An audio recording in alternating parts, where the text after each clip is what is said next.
à l'occasion de la deuxième édition du Forum international de la finance en Afrique subsaharienne, FIFAS 2015, organisé conjointement par FinAfrique et BNI Gestion,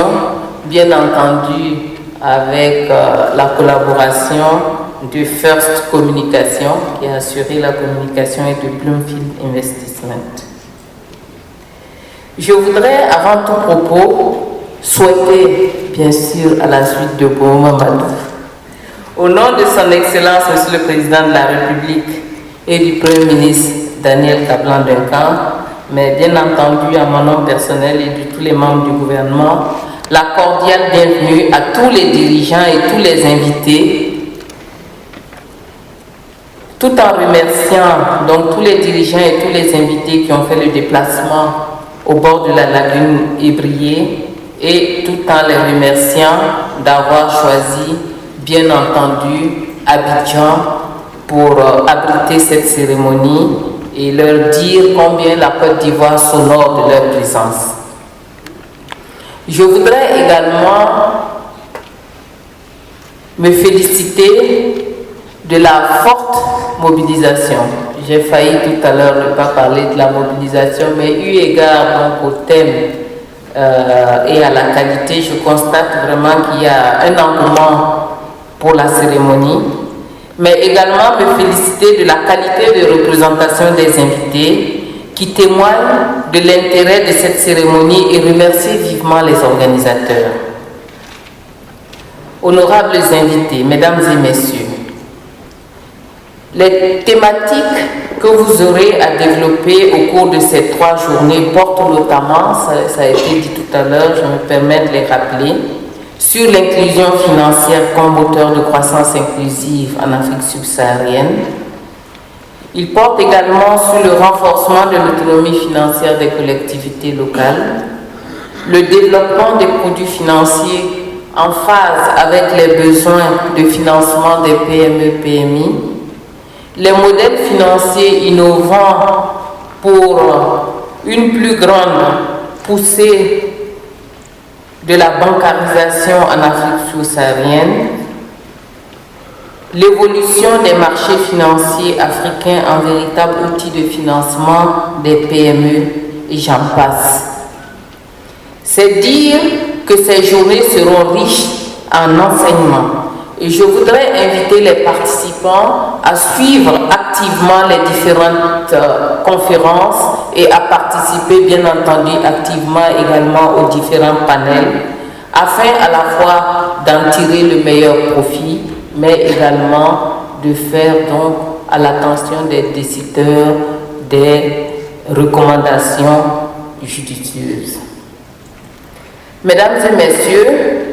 je l'avais dit la semaine dernière, les systèmes bancaires africains, autrefois dominés par les grands groupes bancaires occidentaux, font preuve d'un dynamisme certain avec l'avènement de banques panafricaines dont la présence se renforce régulièrement par l'installation de multiples filiales et dont les performances dans de nombreux pays et sous-régions de notre continent emboîtent le pas aux succursales des banques étrangères. Mais alors, comment interpréter notre taux de bancarisation qui stagne en dessous des 15% en moyenne dans la plupart des pays d'Afrique subsaharienne? Le modèle bancaire panafricain a-t-il été trop calqué sur le modèle bancaire préexistant? Ce modèle favorise-t-il l'inclusion financière et la bancarisation de nos populations? Ce modèle répond-il enfin efficacement aux besoins de financement de nos PME? Telles sont les interrogations et préoccupations, et je suis convaincue que ce forum, à travers les différents panels,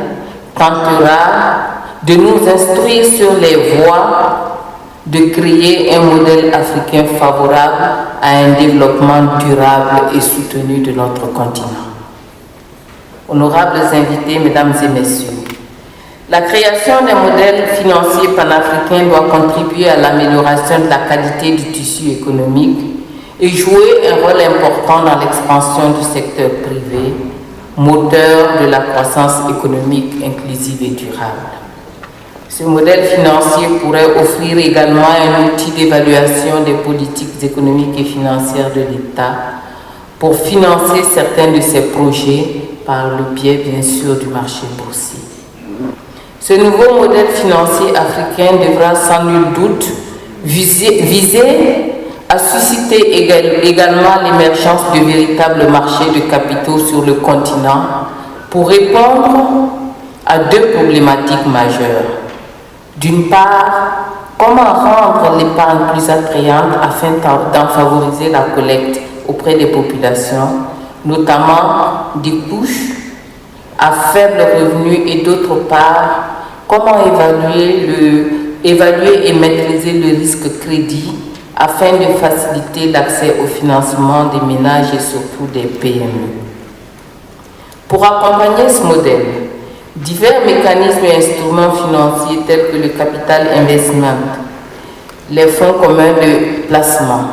la finance islamique, la notation financière, le développement et la promotion du crédit bail,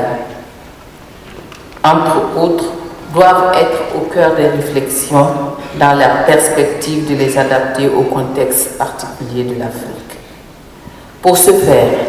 nous pensons que le secteur bancaire est appelé à jouer un rôle de locomotive pour développer un modèle financier et bancaire africain. Mesdames et messieurs, je voudrais vous rassurer tout de même que l'accès aux services financiers progresse en Afrique. La banque de l'État et le financement des PME se développent, mais toujours en deçà de nos objectifs. Pour poursuivre sa croissance et sa mutation complète, notre secteur financier africain aura besoin de compétences et de ressources tant internes que externes.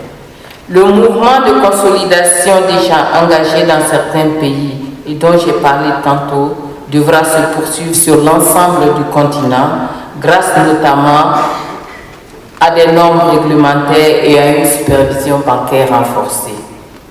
Mesdames et messieurs, honorables invités, je voudrais aborder un deuxième point de mon intervention, un point important, celui de l'inclusion financière comme moteur de croissance. L'exemple des pays émergents nous enseigne qu'il existe une forte corrélation entre le développement économique et le taux d'épargne domestique. C'est en cela que je voudrais encourager les animateurs de ce forum à proposer des produits financiers attractifs à même de relever sensiblement le taux d'épargne dans nos pays. En attendant les conclusions de ce forum, l'on pourrait déjà anticiper pour dire que l'inclusion financière, qui désigne la démarche visant à ce que nos individus les plus démunis et les entreprises aient accès à un faible coût aux services bancaires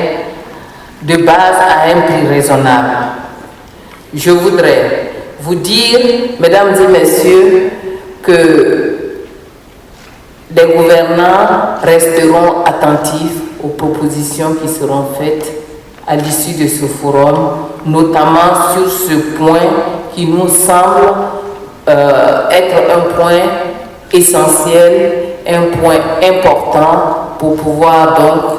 offrir à la fois à nos ménages l'accès aux services bancaires, mais surtout pour pouvoir mobiliser des financements adaptés, des ressources adaptées au financement de nos PME. Donc je voudrais vous rassurer que nous accordons un intérêt particulier à la qualité des échanges d'expériences qui auront lieu ici, à travers les différents panels, entre les banquiers, les opérateurs économiques, les PME, les fournisseurs de technologies d'équipement, les conseillers en stratégie d'information et les autres parties prenantes à cet important événement. Je voudrais féliciter les organisateurs et surtout tous leurs partenaires qui leur ont fait confiance. les rencontres de cette nature se multiplient, c'est dire les attentes que les opérateurs économiques, mais également les acteurs à la fois bancaires et financiers ont de voir évoluer leur secteur. Je voudrais donc remercier et féliciter tous ceux qui se sont mis autour de nos organisateurs. J'avais cité tout à l'heure FinAfrique et BNI Gestion pour faire de cet événement un grand événement, et remercier aussi mes collègues, ils ne sont pas tous là, quelques-uns de mes collègues qui ont accepté d'animer les panels et donnant ainsi, on va dire, de la qualité et du caractère à cet événement. Je voudrais vous dire que le gouvernement reste dans l'attente des conclusions et des résolutions pertinentes qui sortiront de vos rencontres. Sur ce, je voudrais vous souhaiter plein succès à vos travaux qui, je suis sûre, seront riches en enseignements et les recommandations seront les plus pertinentes. Au nom de Monsieur le Premier ministre, ministre de l'Économie, des Finances et du Budget, sur ce, je déclare ouverte la deuxième édition du Forum international de la finance en Afrique subsaharienne, FIFAS 2015. Je vous remercie pour votre aimable attention.